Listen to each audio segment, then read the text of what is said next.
모든 탈 것의 대화. 매주 특별한 초대 손님과 함께 이야기를 나눠보는 시간인데요.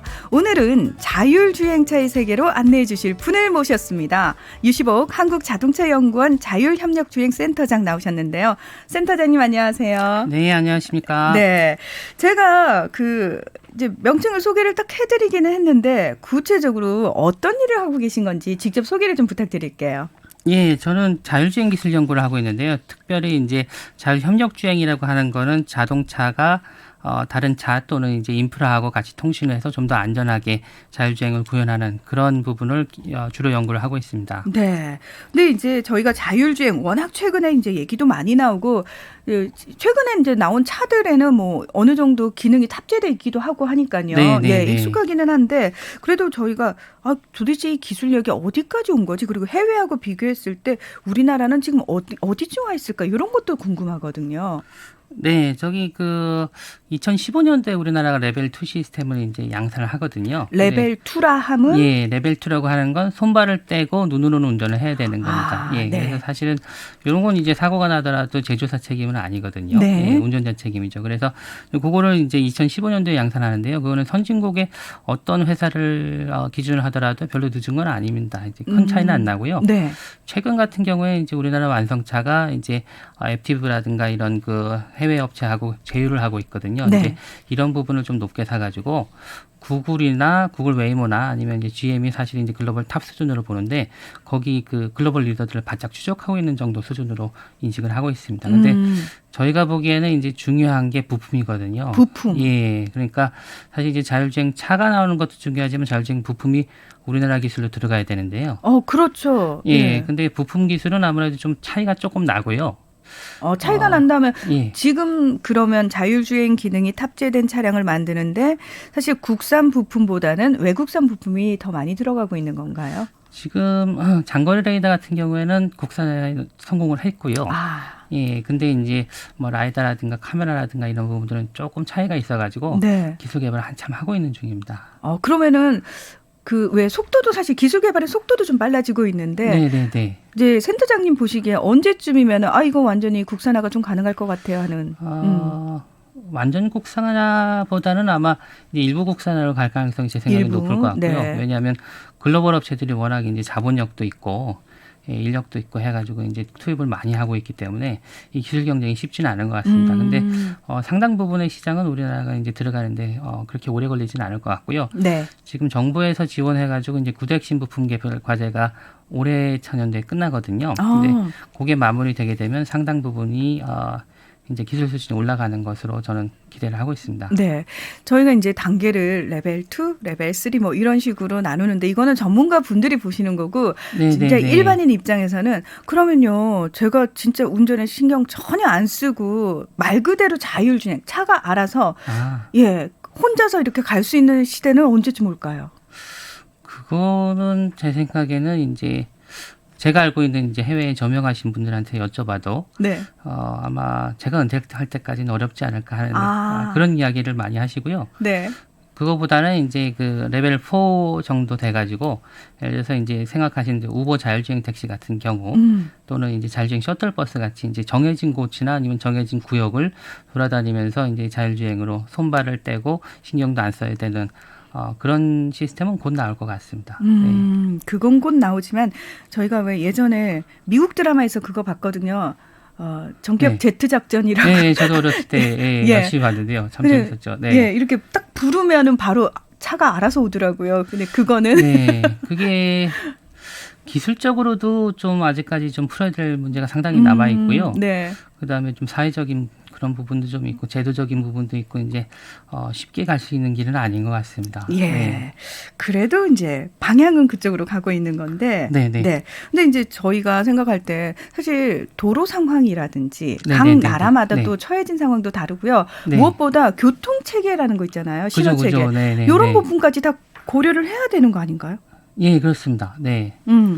그래서 아까 잠깐 얘기 드렸듯이 이제 예를 들어서 자율주행 택시를 하는 그런 거를 구상을 할 때도 사실은 예를 들어서 세종시면은 세종시 구역 내에서 가능하게 학습을 시키고 이렇게 해가지고 하고, 근데 그 차를 가지고 예를 들어서 서울이라든가 대전에 가져가면 그대로 되느냐, 이제 그건 다시 또 기술 개발이 추가로 되거나 아니면 튜닝을 해야 되는 그런 형태로 지금은 운영이 앞으로도 한참 동안 그렇게 운영이 될 것 같고요. 네. 이거는 사실은 이제 여기 이제 도로교통공단하고도 제가 보기엔 직접적인 관련이 있는데요. 네네. 예를 들어서 신호등을 인식을 한다. 카메라로 신호등을 인식한다고 보세요. 그러면 카메라는 앞에를 보거든요. 그렇죠. 근데 신호등이 그 정지선에 정지를 해도 신호등이 저 위에 달려가지고 위를 잘안 쳐다봐야 보여요. 되는 그런 거 있잖아요. 그죠? 아, 카메라에 네. 보이질 않을 수도 있겠네요. 카메라에는 안 보이죠. 아. 예. 사람도 고개를 내밀어 가지고 가야 되는데. 네. 예. 그리고 또 어떤 신호등은 저 건너에 있어가지고 한 70m까지 거리가 있더라고요. 아. 너무 멀어서 이제 카메라 입장에서는 또 그러면 보기가 힘들겠죠. 그리고 또 이제 그 세 개의 점이 세 개의 이제 그 신호가 불이 이제 그 수평으로 있는 경우도 있고 수직으로 있는 경우도 있고. 맞아요. 그죠. 네. 어떤 거는 이제 버스가 그려져 있는 것도 있고, 예, 화살표가 있는 경우도 있고, 다른 나라에 가면 화살표에 X자가 있는 경우도 있고. 그리고 교차로에서는 예. 저쪽 건너게 겹쳐서 이렇게 위아래로 보일 때도 있고요. 그렇죠. 네. 거기다가 이제 뭐 가로등이나 가로수에 가리는 경우도 있고, 맞아요. 태양이 그쪽 방향에 있는 경우도 있고, 네. 이게 다 하려 그러면 이게 상당히 일이 많습니다. 그러면은 반대로요. 자동차 자율주행, 그러니까 자동차 자체의 기술력도 첨단화돼야 되겠지만 지금 우리가 이제 흔히 보고 있는 이 교통 체계 자체도 사실은 조금 더 첨단화될 필요가 있겠네요. 예, 그렇습니다. 그래서 지금 이제 경찰청에서 지금 올해부터 시작하고 있는 과제 중에 하나가 이제 스마트 교통 안전 시설물 과제가 있고요. 네. 그거 같은 경우에 이제 신호등 과제는 신호등 과제대로 따로 있으시고, 스마트 교통 안전 시설물 과제는 이제 속도 표시라든가 아니면 뭐 스탑 사인이라든가 이런 것들은 경찰청 이제 전부 다 이제 책임이잖아요. 그래서 네네. 이제 그거를 디지털화 해가지고 그거를 이제 통신으로 차에다 날려주는 부분 기술 개발이 또 되고 있습니다. 그러면은 지금 자율주행 기술 자체가 사실 저희는 자동차가 알아서 움직이는 거 수준으로 생각하고 있는데 이 기술을 이용해서 굉장히 다양한 서비스로도 활용이 가능하다고 그러는데 어디까지 활용이 가능한가요? 지금 이제 그 자율주행 서비스, 네. 자율주행 시장은 사실 이제 양산차하고 현대차나 이제 이런 그 양산차 시장하고 서비스차 시장으로 나뉘는데요. 네. 서비스차 시장은 이제 저희가 민간하고 공공 서비스로 나눕니다. 그럼 공공 서비스는 예를 들어서 도시를 관리해 준다든가 아니면 대중교통이라든가 이제 치안 같은 거고요. 예를 들어서 이제 우범 지역이 있다 그러면 우범 지역에 밤새도록 순찰차가 자동으로 돌아다니는 거죠. 예, 그런 서비스가 가능하고요. 그 다음에 이제 민간으로 넘어가면 예를 들어서 이제 자율주행 상점 얘기는 이제 많이 들어보셨을 거예요. 그러면 신발을 사고 싶다 그러면 신발 가게를 부르면 차가 와서 이제 자기가 신어보고 사고, 또 하나는 편의점 같은 경우에는 이 건물 앞에서 2시간 이제 영업을 하고 저쪽에 가서 2시간 동안 자동으로 영업을 해서 이제 돈을 벌고 돌아다니는 그런 게 또 가능하겠죠. 예. 어떤 분은 이제 그런 생각도 하시더라고요. 이제 택시를 얘기를 하시는데 네. 나는 회사에 가서 일을 해서 돈을 벌고 내 차는 택시 영업을 따로 해가지고 더블로 돈을 버는 생각, 뭐 그런 것도 하시더라고요. 이게 아이디어 싸움이네요, 진짜. 예. 할 수 있는 게 되게 많습니다. 어떤 분 생각은 보니까 예를 들어서 서울 시내에는 주차료가 되게 비싸잖아요. 맞아요. 들어가기도 힘들고. 네. 그럼 차가 나를 내려주고, 예, 강남에 내려주고 자기는 적당한 곳에서 주차를 하는 거죠. 지가 알아서. 예, 그리고 이제 제가 부르면 이제 또 오고. 네. 예, 그런 것도 가능하지 않을까 싶습니다. 저는 문득 이제 들으면서 그 생각했어요. 그러니까 사실 장애인분들한테 운전은 하나의 또 도전이잖아요. 네네네. 이동권도 중요하고. 네. 맞습니다. 그래서 그분과 관련해가지고 또 굉장히 활용도가 높겠다라는 생각도 들고. 네. 그 부분하고요. 그 다음에 이제 도서 지역이라든가 이제 또 시골 같은 경우에는 가게가 문을 닫아가지고 뭐 사기가 어려운 부분도 있잖아요. 그리고 대중교통의 이 간격도 너무 넓고 그래서 사실 굉장히 힘든 부분도 많으시고. 네네네. 그런 부분들까지 저희가 말 그대로 꿈만 꾸면은 기술이 다 활용이 될 수 있는 그런 상황인데 문제는 뭐냐면은 이런 것들이 이제 꿈꾸는 대로 현실로 이루어지기 위해서는 좀 선결돼야 될 과제들이 있을 것 같거든요. 네네네. 어떤 부분들이 좀 같이 개발이 된다거나 또는 좀 보조를 맞춰줘야 되는 부분들이 있는지. 세 가지로 보통 얘기를 합니다. 다른 네. 나라도 마찬가지고요. 첫 번째는 이제 산업적 수용성이라고 얘기를 하는데 기술적으로 준비가 돼야 되고. 기술적 준비. 예, 그러니까 사실은 아까 얘기 드린 것처럼 이제 그렇게 신호등 같은 경우에도 경우의 수가 많은데 표지 시설물이라든가 사람의 형상이라든가 이런 거 경우의 수가 엄청나게 많거든요. 그렇죠. 그런 것들도 이제 해결을 해야 되고요. 그 다음에 사회적 수용성이라고 부르는 부분이 있는데 그거는 이제 만약에 이제 택시 같은 경우에도 자율주행 택시가 도입이 되더라도 기존의 택시 하시는 분들의 일자리를 위협하면 절대로 안 되잖아요. 예. 그러면은 이제 산업으로 성장을 할 수 없을 거고요.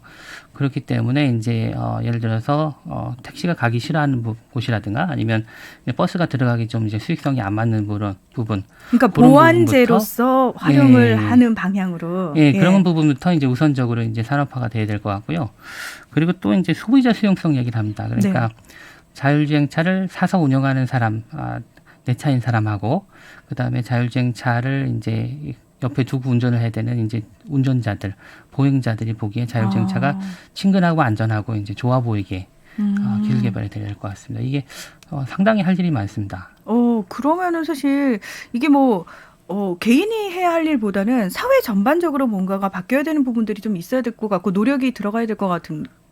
네, 그러면 그래서 정부 차원에서 어떤 노력들도 좀 기울여야 될 것 같다라는 생각도 들고요. 정부 차원에서는 이제 뭐 인프라 구축이라든가 재법제도 같은 여러 가지 부분이 있는데요. 그 중에서 제 생각에는 저희는 이제 자동차 부품을 주로 개발을 하니까 저희 입장에서는 제 생각에는 이제 지금 아까도 이야기가 됐습니다만은 그 업체들이 사실은 자율주행차 부품을 스스로 개발하기에는 좀 쉽지 않은 부분이 있습니다. 미래차 전환도 그렇고요. 예, 그래서 이런 부분에 대해서 정부 지원도 계속 좀 이루어지고 계속 도와야 되는데 저희도 이제 정부분들하고도 같이 이야기하다 보면 이제 그런 분들 계세요. 이거 우리나라에서 돈을 투입해가지고 개발해도 시장에 들어가서 살아남기 어려운 거 아니냐. 이미 이제 뭐 수십조씩 투입하고 있는 기업들이 있는데 어려운 거 아니냐. 이제 그런 분들 계세요. 근데 그런 거 같은 경우는 제 생각에는 그야말로 자율차를 팔아서 거기서 남는 돈은 거기서 나오는 돈은 전부 다 외국에 주자라는 그런 이야기를 들려서 그렇게 하기보다는 사실은 이제 부분이라도 우리나라에서 개발해서 그야말로 이제 산업화할 수 있는 형태로 계속적으로 지원을 해야 되지 않겠냐 생각이 듭니다. 네.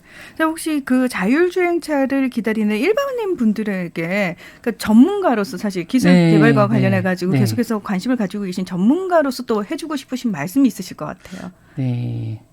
일단 그 자율주행차라는 게 사실은 사고가 전혀 안 나거나 그런 것보다는 자율주행차도 사고가 앞으로도 날 겁니다. 그리고 이제 뭐 사망 사고도 이제 기존에도 있었지만 앞으로도 날 수 있고요. 근데 사실은 이런 거는 자율주행을 하게 되면은 기존에 사람이 운전한 것보다는 그래도 훨씬 안전할 거거든요. 그래서 그렇게 좀 받아들여 주시면 좋을 것 같고요.